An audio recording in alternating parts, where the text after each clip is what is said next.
Hey guys, welcome back to my channel. Today we are going to be doing a review on In Her Skin. This is a book by Kim Savage, and I'm going to be doing just a standard book review. So if you want to know my thoughts on the book, then just keep on watching. Alright, so the book follows a character named Jo. She is homeless. Her mom was killed by her ex-boyfriend, or her boyfriend. Her like pimp kind of ex-boyfriend, it's kind of that kind of deal.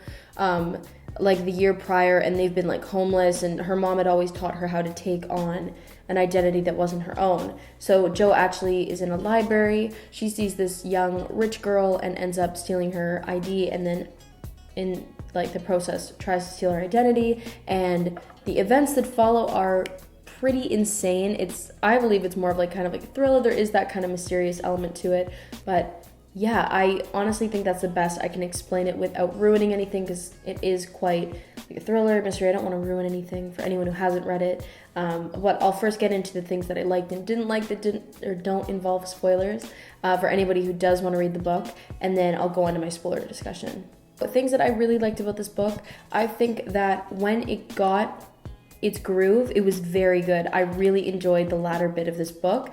One of the things I didn't like was that I felt like the beginning was a bit slow, but once it picked up, I think the pacing was great. I think it was a great idea in general. I thought it was very cool, and the twist was sort of, I knew that something was going to happen, but the level of fucked up that it was not at all on my radar, and I just really enjoyed the twist. I think it was really well done. I also like how it kind of changed the entire course of the book. It turned into a completely different kind of journey towards the end, which I really thought was cool. It just did like a complete 360, and yeah, I really like that about it. The book itself kind of gave me Coraline vibes, which I think that in itself doesn't really give a spoiler, but kind of just, if you're into Coraline, if you like that movie, then you would love this book. Once it like picks up, it has a really Coraline-esque vibe to it, and it's kind of like dark and twisted, that kind of vibe.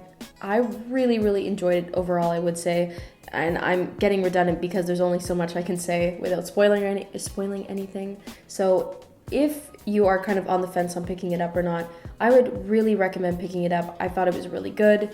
The beginning's a bit slow, but once it does pick up, it gets really great. Could not recommend it more for the latter bit of the book. Alright, so one of the main things I really loved about this book, moving on to like the spoiler discussion, is that it was not at all what I expected it to be in a good way. I thought it was going to be more like genuine fraud, where she stole the identity and then was racing to keep the identity.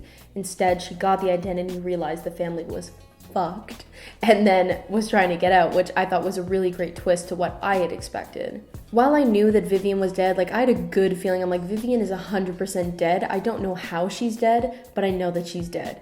In my head, I was thinking it might be something where the dad may have killed her, or maybe the family lost her and she got killed, or it was something like that. But I definitely did not think that it was the daughter who put her in an oven, which was like really fucked up, but also like I didn't expect it. So I mean, I'm glad that it was something original, but it was just like, whoa, like that's pretty dark.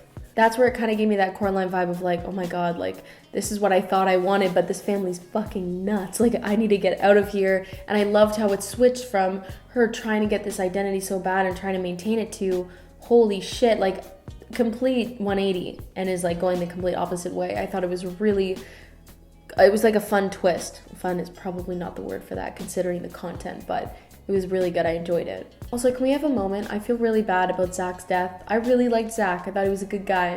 Like literally, as I'm like, oh my god, Zach's such a cute character, the next page was like, Zach was found dead. I'm like, fitting. I also love the amount of detail in terms of building the fence around Jo, aka Vivian, when she went to the school, and then she was like, oh, they're kind of like showing me the paces and everything, and she found out that she was going to be slated as a student with issues, and then she comes home and then realizes that they've given her the bolting disorder stamp, and it just felt like it was done in a really well-paced and well-orchestrated way, where she's fighting to stay in this family, and you can think about it, she was homeless, so it's going to take a lot to push a homeless person out of a really rich family, and having this new life where she has security, safety, and what she assumed was a loving family. And the way that the fences were put up slowly but surely as she was slowly realizing, she was like, oh my God, they're fucked. Like, I thought they were a little fucked up. They are very fucked up. That was where I was like, this is great. I loved everything about this. I can completely ignore the fact that the beginning was a bit slow, because I freaking loved when she, it was basically once the parents picked her up, that's when I was interested in the book, and I was like, this is getting really good.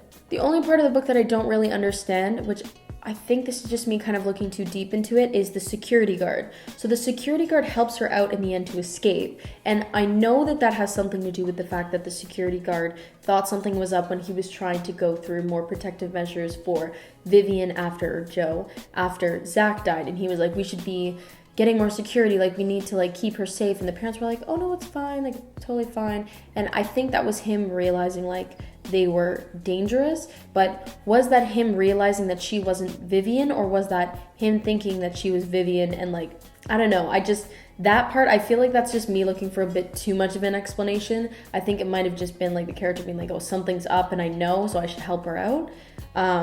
But I thought that was a cute twist too, like cute in the sense of like someone was actually looking out for her other than Wolf. But oh my God, that 1 second when she was like, maybe they are okay, I was like, oh my God, no, don't do this. I felt like it was like, get out. And I was like, oh my God, no girl, like you gotta get out of here. But then security guard came in, I'm like, yes, thank you so much. The book definitely would be better enjoyed if I just taken it at face value for what it is, which is a YA thriller. Like when I was first starting to read it, and I was like, oh, like, well, what about this? And what about this? And I was realizing, like, Casey, it's a YA book. There's not going to be explanation for it as much as there would be in a longer book, as well as a book geared for like an older audience. If you have gone through the spoiler part and you haven't read it yet, there's going to be areas where like there's the extended family, like where are they? It was kind of written off as, oh, the extended family they're from out of town, so she's lucky that like they wouldn't know what Vivian looked like or sounded like. It's like, okay, are we kidding right now? Like, we're honestly going to paint off, like, everyone would know that she wasn't actually Vivian, but you kind of like, if you push all of that aside and you enjoy this book as as exactly what it is, I think it's a really good read, fast-paced read, a little bit fucked up. Kind of gave me the You vibe, the Caroline Kemp's book, because Jo will use constantly, instead of saying the girl, I forget the girl's name, she'd say you. And I'm like, oh my God, like, Jo, you're back. But I really did enjoy it. I thought it was overall a pretty good thriller. Anyways, that's pretty much all that I have to say about this book. I'm not sure if this is a long review or not. I can't really tell. I can't see the timer from here.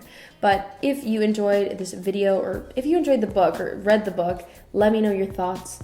I'd love to hear about what you guys think about the book, if you've read it, or if you haven't read it, if you're going to read it. As well, if you enjoyed this video, feel free to like, comment, subscribe, all of that good stuff. If you want to follow me outside of YouTube, you can. I have Instagram, Twitter, and Goodreads, which are all Casey Aonso. And yeah, I already said if you enjoyed the video. Thank you so much for watching, and I will see you guys in the next one.